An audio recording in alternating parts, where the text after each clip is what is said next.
Yeah, hi everybody. Thanks for joining me for the last session before the drinks. So at Thoughtworks, Sarah was talking a bit about what I do at Thoughtworks, but for the past 2 years, I've had a very specific role. So I haven't actually worked consistently with one client like I used to, but I now have a global role that is kind of like being our subject matter expert for anything related to using AI on software delivery teams. So I think about it as like I'm a domain expert in effective software delivery, and I'm applying generative AI to this domain, right? So it's a little bit meta, but it is a domain that we're all experts in, right? And so I will do a little tour of kind of like where we are with AI coding assistants. So it's like part of my role that I constantly like look at the market, what's changing. I try a lot of these tools myself. I talk to our teams. I talk to our clients. So I want to give you a little bit of a like roundup, because I know that everybody's overwhelmed by the speed of change, right? So hopefully it helps some of you who are feeling like you can't keep up. So a little bit like quick kind of roundup of the features that kind of evolved over the past 2 years. So it all started with autocomplete on steroids, right? So kind of like a new type of auto-suggestion as we were typing in the IDE. Then we got chat. I don't know, it's almost like unbelievable right now. There was a time when we had AI coding assistants that didn't have a chat, but then it was introduced, and initially it was like quite let's say, simple, right? So we started using that instead of Stack Overflow. So that was kind of sadly kind of the start of the way down for Stack Overflow. Then we got more IDE integration. So the chats got more integrated. So quick fixes, for example, had integration with AI, or we got little like inline chats directly where we were editing the code and so on. Then we got the chat even more powerful in the sense of like knowing the context of our code base. So I could start chatting with the code base, asking questions about my code base. And like a lot of these tools got kind of like search functionality for the code. And a lot of times it actually, I think, gives added value over like the simple file search that I was using before. And then also what was starting to evolve was context providers, right? So I can point at more things myself. So I can say, hey, look at my current local diff, or look at this Jira ticket, or all of these other kind of context providers. And the models evolved as well, of course. Like every 2 weeks, there was like, this model is the best at coding. This model is now like ChatGPT, like GPT-4, and so on. So it's like very busy space. Like for coding, I can summarize it as like one of the few constants over the past few months, maybe 6 months, has been that the Claude Sonnet series of models has consistently been one of the best for coding, I would say. So that if you just want to have like a default, then I would recommend that. So with these features, the size of the unit of AI assistance was kind of like, let's say, a method, right? So I would maybe get a suggestion of like 5 to 10 to 20 lines of code. I mean, some people would go and actually, when they were bootstrapping an application or part of an application, actually generate whole classes and so on, right? But it's kind of like the size of a method. And when it comes to the impact on speed, we heard a little bit of that in other talks today already. So this is me 1.5 years ago at Lead Dev in Berlin. And I'm still using this slide, right? So this is the way that I think about the ballpark of the impact, right? Because we can do all kinds of like minuscule measuring and all of that. But it's often like a little bit of a waste of time, I think. But if you think about the ballpark, this is how I think about it in scenarios, right? So and this is a very optimistic scenario. Let's say the part of cycle time the team spends on coding is 40%, then let's say 60% of the time the coding assistant is actually useful, because depending on the task, the mileage varies, right? And then whenever they use it, they're 55% faster. So the 55% is the famous number from 2023 that GitHub Marketing used for faster task completion, not the team is 55% faster, right? And then when you multiply these, you have a ballpark impact of 13% on cycle time. So dev picks up a story to production. And I would say it's a very optimistic scenario, because 40% is like quite a large proportion of time that a team would spend on coding, right? And I kind of saw this reflected in reality. So I often saw estimations of like 5 to 10% So for a long time, I didn't see anything in reality of what I was hearing from teams that would contradict this kind of ballpark of, let's say, 5 to 12%. But generative AI, as I said in the beginning, is a constantly moving target. It's hard to stay up to date, so we constantly have to adjust those expectations as well. And the current step change is the agentic modes in coding assistants, right? And I'm going to specifically be talking about what I call supervised agents here. So agentic coding assistants that, as a developer, I still drive and I'm in charge and I steer them and adjust them, as opposed to the more fully autonomous agents that go off in the background and give me a pull request. And here's just some examples of tools that can do that now. The circles are the ones that I've probably used the most out of these. Claude Code is still relatively new, so I'm starting to use it a bit more as well. But so Windsurf Cursor, Klein is an open source one that is quite good and has multiple forks. GitHub Copilot made theirs generally available maybe 2 months ago, but it's still quite behind, I have to say. Like, the experience with the other ones is still a lot better. So Copilot has been kind of like falling behind a little bit, and it's not like an accurate representation at the moment of what is possible, I would say. And so with these tools, the unit of AI assistants at a time, the size kind of grows.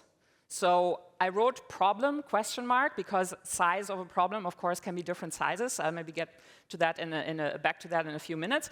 But it's kind of like growing, like, you know, it's kind of starting, OK, I have a task, maybe a ticket, a smaller ticket, and that's the size that I work on together with the AI. And so before I continue, maybe some words about the term agent. It's a very widely inflationary used term right now. So what do we mean by agent when it comes to coding assistants? So the coding assistant, which is either an IDE plugin or a terminal session or something like that, has all of these tools available, right? Reading files, changing files, executing commands in the shell, running tests, and so on. And so then when the coding assistant sends the ultimate prompt to the large language model, it says, here's the user's request. And by the way, you can use all of these tools if you need them. I can execute them for you. And then the large language model says, oh, in this situation, it would actually be really useful if I knew the results of the tests. So please run this command. Right? So this is generally how all agents work, and with the example of a coding assistant. And so then that kind of looks like this. So you don't have to be able to read that just in detail, just in case you haven't seen it yet, right? So I'm kind of in the chat. I'm asking it for a task, to do a task. It changes the code. It changes a test. Then it runs the tests. Then it sees, oh, the tests are green, so we're done. Right? So this is, of course, like even more useful when you have things like the test is failing, and it picks up on that immediately because maybe it has done something wrong, and it tries to fix that, right? So it kind of goes into more automation for me, at least like on a basic hygiene level, right? So I don't have to constantly tell it, oh, but this is the wrong, fix that. But there's a bit more like automation that I can still kind of watch and monitor. Here's another example. This is in Windsurf this time. And I picked this one because what I also find really powerful is the integration of web search, right? So here in this case, I had an error about the compatibility of 2 libraries, and it went out and researched that particular error on the internet, and then started going into like commands and like adding the patch for me and stuff like that. So this is also like super powerful for kind of like first attempt to try and fix a problem, because that's exactly what I would do, right? And finally, here's an example of why it's so powerful to combine large language models, so think in tokens, with an IDE. Most of these tools now, when you have them in the IDE, can pick up on lint errors, or let's say on squiggly lines in the IDE, right? So in this case, the large language model had actually totally messed up the syntax of my file, and I didn't have to tell it. It realized itself and went into another loop and fixed that, right? So these kind of like non-deterministic little problems that can happen, they're kind of like more automated now.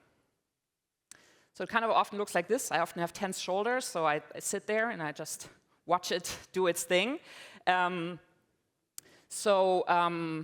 now looks a little bit like this, and I use it all the time now, not just because it's my job.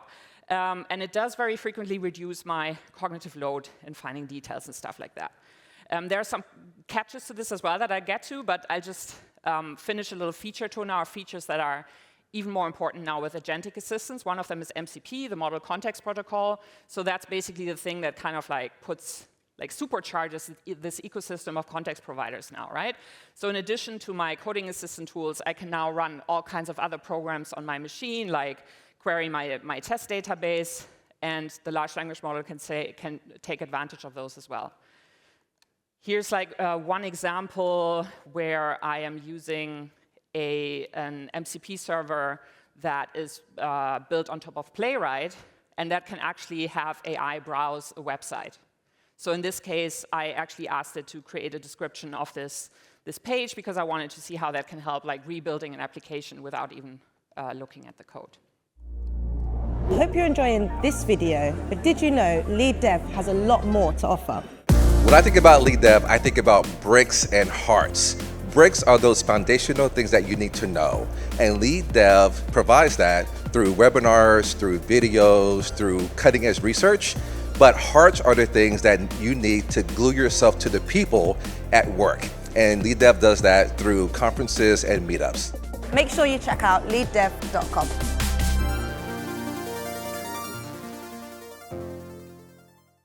Another thing that's becoming more important here is custom instructions or custom rules. So that's almost kind of like a way to configure your coding assistant with natural language. So you can say things like, here's where the backend code is, remember to activate the virtual environment. So those were things that the agent was doing wrong repeatedly, so I kind of put it in here so the agent always gets that instruction. Or I might have some custom instructions that are specific to my experience level or to what I want to do. So for example, I've been experimenting with some like pseudo commands like wrap up. Every time I say wrap up, draft a commit message for me, stuff like that. There's no guarantees, though, that these work, right? So they reduce the failure modes, and they increase the probability that the coding assistant is useful. But I don't know if you've ever said this to a large language model, right? So it doesn't always follow your instructions. And also, sometimes you don't know how it will interpret your instructions, right? When you say, follow JavaScript best practices. Like, if I ask 10 people in this room, they will probably give me 10 different answers what JavaScript best practices are, right? And then some ways of working. So these are just like 3 very typical things that you see in a lot of workflows that people describe online. The first one is plan first with AI to kind of like break things down into smaller pieces, right? Then that leads you to have like smaller sessions because you don't want them to get too long, because even if context windows are technically growing, it still means the longer your conversation is, the more the large language model will like lose attention on things that are important to you. So you should have small sessions and concrete instructions, right? So what I mean by concrete is when you say, make it so I can toggle the visibility of the edit button, that's more vague than add a new Boolean to the database, expose it through this endpoint, and toggle visibility based on that, right? So the usefulness and reliability is a lot higher when you're concrete, and you can come up with these things during the planning phase as well.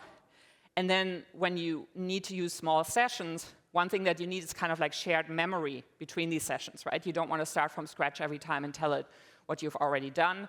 So a lot of people use like markdown files to store the plan and what have we already done. So you kind of like ask it to always update that file. And then when you continue with the new session, you point at that again. So those are just like some typical ways of working that people are using. So when we look back at our scenario here, and if we now dial up the agentic assistant lever, right? So 80% faster task completion than before AI. That would mean we can do something in 20 minutes that before we needed 2 hours for, right? Like, I can see that with certain tasks, maybe even more, right? But still, but still you can see, you still have to think about cycle time. You still have to think about the big picture of the team, right? And where else you can apply AI and stuff like that. So I'm just showing you this so to have some parameters of how to do planning and expectation setting for this, and also that maybe this percentage number is not even actually that useful, right? Also, imagine a team that is already super effective. They will also have less percentage boost with AI assistance, right? So now on the internet, we see a lot of videos like this, right? This like write me a snake game. The original length of this video was literally 2 minutes, and I had a game of Snake, right? And then people see that, and they're like, oh my god, like developers can be replaced, right? So is it really how easy this is now? Weeks of development can be done in just 2 minutes with this AI teammate who is eager to help, very well read, but inexperienced, stubborn, and overconfident, right? So like I said, I really like using this, but I also like steer and correct and say like, no, this is not how we do it all the time. So I'll just give you like some quick examples of that. It often does brute force fixes. So here, like, we're hitting an out-of-memory error. I'll just increase the memory limit. And then I have to go, yeah, but why do we have the memory error? It turns out that we actually should maybe fix the root cause of this. Best practices are not always best, right? So it often tells me, hey, I maintain backwards compatibility, and I say, we don't need that when we refactor our code base, right? Tests are a whole thing.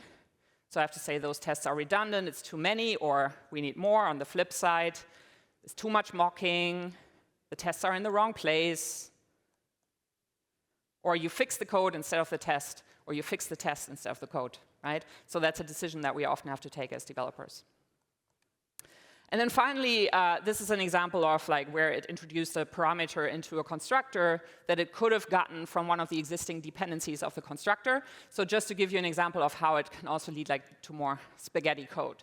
And so I was you find more details about these examples on, so I have a space where I write like, what we call memos on Martin Fowler's website. So this was one of the memos I wrote there. And I kind of like reflected of these like little failure modes that I came across, like what is their impact radius, right? Some of them are maybe not so bad. They just prevent me from committing. Maybe I'm slower instead of faster, right? Some of them might affect the iteration, right?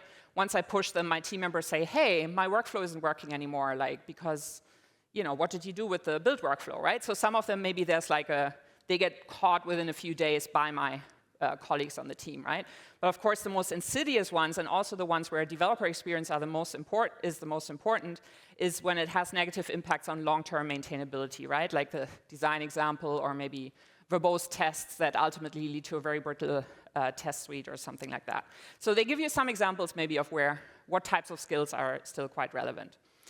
And unfortunately, there's also like some first signs of like code quality, and I really like code quality impacts, and I really like this study by GitClear, where they kind of categorize the types of changes that are happening in code in this study. So, and they see trends of like the added lines of code going up. So this is like relative, right? Like, so how many, the types of changes that you do in the code base, which percentage of that is actually added lines of code, right? So of course, code bases get bigger, you write more code, right? But it's easier to add code than to change code with AI. Churn is going up, so changes that get changed again or reverted within 2 weeks. Moved lines of code are going down, and copy and pasted lines of code are also slightly going up. So GitClear conclude from that it's signs of more duplicate code, more corrections within 2 weeks, and less refactoring, because moved lines of code is a good proxy for refactoring. Yeah, so and we now have our AI teammate with access to 50 MCP servers, right? So we have new risks to the software supply chain as well, right? So the donkey is kind of like going, like running things on the shell, changing the code. Through the shell, it has access to our file system, to processes. Our developer machine has access to all of our infrastructure, or a lot of our infrastructure. And so now these rules files come in and MCP servers come in, right? And there's a lot of possibility for like context poisoning, right? Like people just clone MCP servers left and right from strangers, right? And also of like escalation of privilege, right? Like through that context poisoning, right? Like what if I just let that donkey go and it does all kinds of stuff on my file system that again has access, potentially access to a production environment. So I ended on these like more cautionary things, but generative AI is in our toolbox now. It is useful and it is not going away. And I actually think there's still a lot of potential of like things that we can still try as well. Like, for example, I've recently done like a lot of thinking around like what if we don't have an existing code base, right? So all of my experiments are usually like existing code bases. But what if we build a new code base and we really think about how we structure it so that it's kind of AI friendly, right? So we can kind of like start from scratch and maybe even have like other positive side effects from it. So I think there's still a lot of potential of things that we haven't even tried yet. But we need to figure out as a profession how to use it effectively and sustainably, right? So you still have to be quite careful actually in this, especially in this time that is like so incredibly fast moving. So when you work with AI agents, like a few things as an individual that are important is like one is to fight the complacency and kind of like sunk cost fallacy. So I see myself get pulled into that all the time. I build something with the agent and it works. And I'm like, ooh, I can push it. And then I look at the code and I'm like, oh, damn it, I still had this should be better. This test is not there. And it's all the things that we don't like doing, right? We get our dopamine hit from it working, and then we still have to do these additional things. And it also feels to us like we're not being productive when we do that, right? So we're kind of like trained to think whenever we kind of like actively do something, we write code, then we're productive. But when we're just reviewing it or doing these little improvements, that doesn't feel productive, right? So we get like, I get pulled into that all the time. And you have to stop, right? When I feel like I lose control, I revert. Like I don't get attached to the code that was written by AI. I revert to a point where I felt comfortable last. So you have to review. And this is where the whole debate about vibe coding comes in, right? Of the two camps, one says, whatever, we just call all agent-assisted coding vibe coding now. And like I'm more in the camp of like, let's have a term for the original definition, which is vibe coding is using an agent without looking at the code, which has its place. I sometimes do that in certain situations, but you cannot do that for a code that actually matters. Like I see so many things that can go wrong right now that I wouldn't recommend that. Another thing we have to think about once more, it always comes back again to feedback loops, right? So when you start on a task with an agent, think about, before you do that, what will be your feedback loop to check if the agent did what you wanted, right? Is there a test? Is there like a safety net in your IDE with linters and stuff like that? So powerful pre-commit hooks are really useful here. I recently tried to push something and got like a security analysis, like a SAMGRAP check that prevented me from pushing it, and it was actually related to something that the agent had written. So yeah, think about your feedback loops, your safety net. And yeah, I already said that, know when to quit, right? So when it kind of like goes off the rails. And then as a team or as an organization, some things you can do. One is maybe dust off those code quality monitoring tools that are maybe gathering dust in the corner. I know a lot of organizations have these, and then they're not really used because, of course, we know what we're doing, right? But now the donkey comes in, so maybe we should use them again. Like tools like SonarQube, right? They all have metrics about duplicate code, for example. And you saw the study before, right? So that's an easy thing for us to monitor. Yeah, then obviously you also have to kind of balance risk awareness with experimentation, right? So you want everybody to be aware of the risk that MCP servers can pose, right? But they're also a super powerful tool. So you also don't want to say absolutely no, nobody can use this, but kind of find some way of how can we experiment with this in the organization so we can get a feeling for the potential of this, but also make sure that everybody has this awareness and caution and basically is responsible citizen. And finally, I think organizations right now need to have a culture where both enthusiasm and skepticism for generative AI need to get rewarded, right? So if you're an enthusiast, don't say to other people in the organization or the team, why are you so slow when you have AI now, right? But on the other hand, do praise when a skeptic is experimenting, right? That's awesome that you tried that, even though I know that maybe you thought it wouldn't work, right? I get surprised all the time by what generative AI can figure out, and then 5 minutes later, I'm like, it's the dumbest tool in the world. So it's messing with our minds, right? So we can't be on polar sides of this. We have to kind of be both, right?